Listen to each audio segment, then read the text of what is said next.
Hey everybody, welcome back to Wicked Good Sports. This is At the Buzzer, and we're joined as always by Jack Tiernan. Jack, how you doing?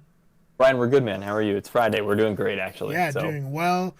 This is going to come out on Saturday. It's like a pretty rare Saturday upload, oh so, wow.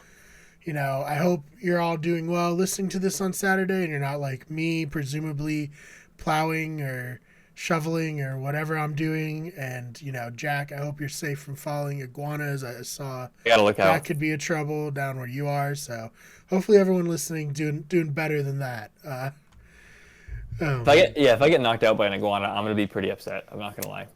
yeah, it's not a great look No, definitely not. there, but a story, True, I very guess. true. I'll take it.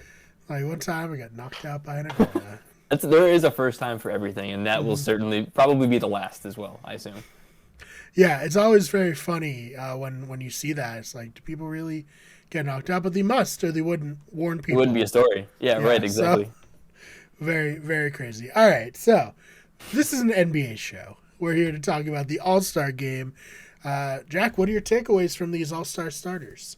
I mean, first and foremost, most of the guys you expect to be on there. I think the biggest snuff, biggest surprise, we'll start with that, is Andrew Wiggins, right? I think is, he's essentially there because he has had strong play, don't get me wrong. But what's funny about this is in the beginning of the season, he wasn't going to get vaccinated, right? So he wouldn't even be able to play. So he chooses to get vaccinated, and now he's an all-star starter. So if you're not vaccinated, you too can become an all-star starter in the NBA by getting Hear that? vaccinated. That's the correlation. Remember, Yep. that's it. Hear that, Kyrie? You can- Oh, yeah. I mean, look who's not an all-star starter, right? So there you go. It's Oh Kyrie. man, He's not an it's all-star Kyrie. Yeah, starter. he's not a starter this year. Kyrie's not. Um, yeah, no, I saw Twitter was having a lot of fun at Andrew Wiggins. I don't know, expense. So a lot of people were Expense. surprised. They were like, Yeah, "Why?" I saw a tweet that he now has as many starts in All Star games as Paul Pierce. Love to see that. it hurts. Just constant slander on our man Paul all the time on Twitter. Just because he had that weird like Instagram live thing a while ago, and that's it, man. He's been hated ever since. Paul's legit. Paul's good. Yeah, that made Good me in like Celtics, him but more, quite frankly. me too. Yeah, I think so. That Not, Paul's I mean, vaccinated. it was hard Oh, to yeah, it was hard to not like Paul Pierce as a Celtics fan, but maybe like him even more somehow. Yeah, no, I mean that's certainly surprising. Any other surprises or anything you want to mention for these starters? I will say, with Wiggins, I think a lot of the reason, like, yeah, he's had a good season, but also coming back to the reason why I think he actually is in the All-Star ballot, there is on the All-Star starters list, is because of K-pop sensation Bam Bam, who essentially got all of the K-pop stands to stuff the ballot with Andrew Wiggins votes. I don't really know why. I could have looked into this, but I elected not to because Okay. I don't. I'm not a big K-pop guy. I don't wanna dip my toes in that water just yet. On the off chance a K-pop stan sees this, I'm a huge K-pop fan. There you go. See, I'm big I am enough for, too. for me and Jack. Please don't tweet mean things about us. We love K-pop here. Wicked Good Sports. Jack just hasn't listened to it enough. That's what I I think. haven't. Yeah, that's what I knew that if I dipped my feet into this endeavor, that I would be trapped and I wouldn't be able to Yeah. do this podcast. So No, I would just it's for spend the all your greater good. time listening to Yeah, K-pop. Couldn't watch right. basketball. It'd be too much. It's Well, that's really very important. Yeah, interesting.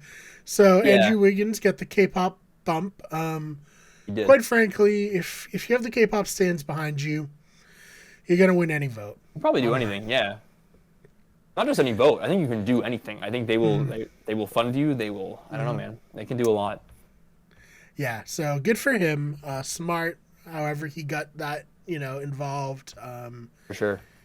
I feel like any online thing. If you're gonna go on a reality TV show where there's voting elements, just claim your K-pop stan openly before you go on. You'll get a huge fan base from You will that. probably just win. Yeah. So yeah, good for Andrew there. Yeah.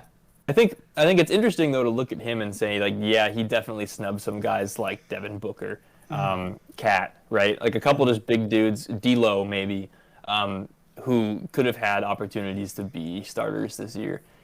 and K-pop made that not the case, I guess. But honestly, Andrew Wiggins isn't having a bad season, so it's cool to see him get the respect for that.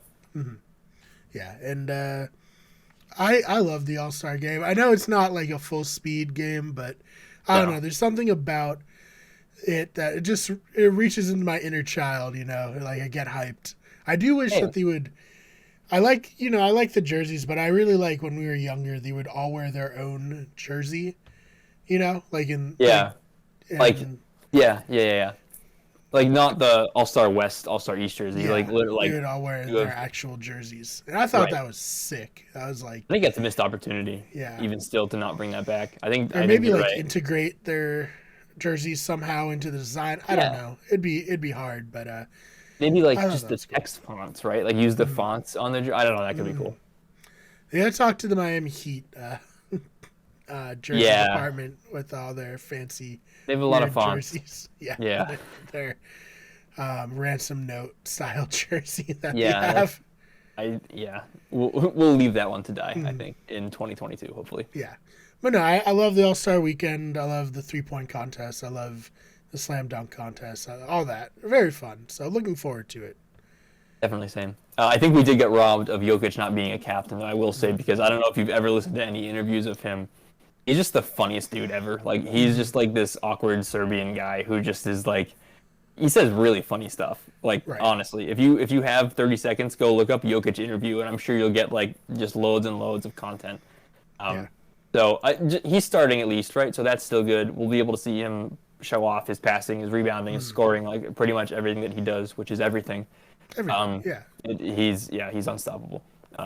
So we're basically at this point like the Jokic Stan podcast. Pretty much. I've definitely Which pushed is that fine. agenda. I'm good being there because he is awesome.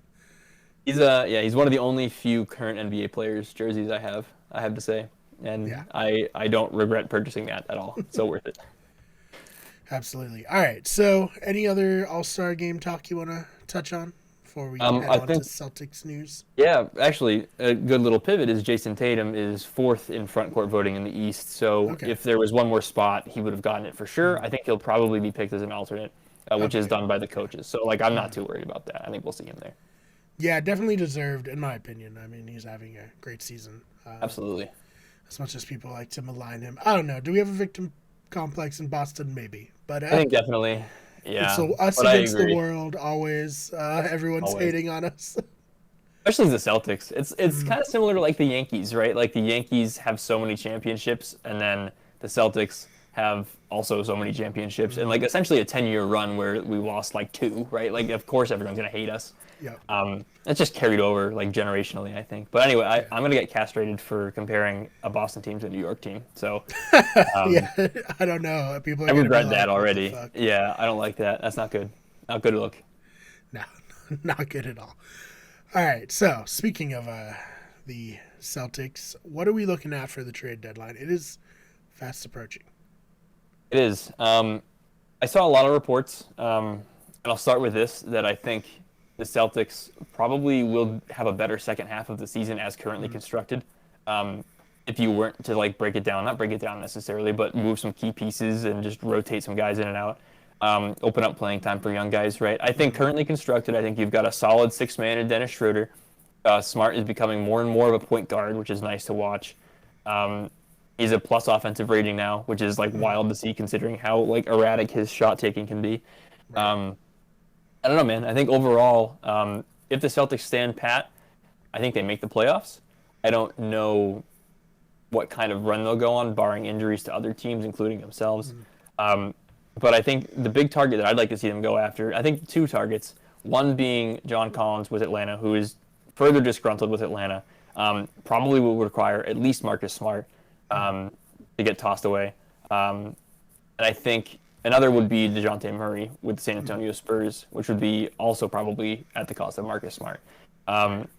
So I think if any decently sized trades happen, Marcus Smart's going to be involved, frankly. I think that's just what it comes down to.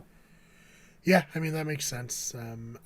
We've said it. We don't want to see our 2 main guys get put anywhere. Marcus Smart is someone who'd be more likely and we'd be kind of okay with seeing him. I mean, I like Marcus Smart a lot. Yeah. Don't get me wrong. But I would be okay with losing him for, potentially upgrades. John Collins, oh God, that's just a tough loss because of Smart's grit, right? And just like his connection to the team. But like John Collins is a big that can shoot. He's just like a stretch five easily. He essentially does what Al Horford does, but like take 5 years off of Al Horford. Right. And better like spot up shooting, I guess, which is what the Celtics need. So I think one that probably opens up a Horford trade as a salary dump somewhere if this happens for John Collins. And opens up minutes for Peyton Pritchard, either off the bench or potentially starting. I think Schroeder has great numbers as a starter, so they'll probably slot him into that role. But then at the same time, he's gone after this year anyway, most likely. So I don't know. Lots of cogs moving for sure. Yeah, no, definitely. Anything else you want to touch on? I don't know. I think that's pretty much it. I will say that I think a lot of people will be pretty upset if a move doesn't happen by the trade deadline. But I wouldn't necessarily be surprised if nothing does happen, frankly. I think, I don't know. Yeah, I think we're a good team as constructed. It's always hard because I know like a lot of radio shows and stuff. No shade, obviously, but they spend a lot of time talking about trade deadlines and being like, what if, what could happen? This we have to do this. Yeah, right. They hype it up. When nothing happens, it's like kind of disappointing. So we don't want to be like that. We want to provide realistic expectations, and it's realistic. The Celtics might not make any moves, and as Jack said, that could be okay. Look, we already got Ball. What more could you want, honestly? Yeah, he's hurt, but like we have freaking a dude who has the same name twice. Like that's sick. And he's like 7'2". He's essentially Taco Fall but better. So yeah, definitely. Look, I honestly, if nothing else, I'm content. Yeah, should be interesting nonetheless. As I said, don't be disappointed if nothing happens, but maybe something will, and we'll talk about that in future episodes. Jack, where can they find you online? Best place to find me is on Twitter, and that's at Jack_Tiernan. Also, for disc golf content, I'm technically a sponsored athlete. That's wild. No big deal. I know, no big deal. Follow at Jack Disc Golfs for disc golf content, disc golf news. If you haven't heard of disc golf, highly recommend looking into it. It's pretty sweet. It's a really fastly growing sport. Yes, quickly growing, whatever. That's fine. Hey, yeah, it's all good. It's I'm an athlete. I don't need to have brains. Right. Yeah, no, we'll definitely be doing stuff when COVID is less of a thing, and when Jack's back in the area, we'll be doing some content around that because I think that'll be super fun. Yeah, it could be sweet. Some content for your Instagram, but go follow him there. Make sure that his sponsors know that he's a big athlete and worth all the money that they're paying him. Please. Of course. I'm getting loads and loads of dough, for sure. Absolutely. Oh, man. You can follow me on Twitter at TheFakeBMR. That's BMARR. The channel is on Twitter at WickedGoodSport or WG Main channel is youtube.com/WickedEverything if you're listening to the audio only podcast. This is on YouTube at youtube.com/WickedGoodSports. You can also find us on Instagram at WickedGoodEverything, Twitch at twitch.tv/WickedGoodEverything, and on TikTok, search WickedGoodSports, search WickedGoodEverything. Jack, thank you so much for your time. Thank you, Brian, for having me. We'll see you all in the next one.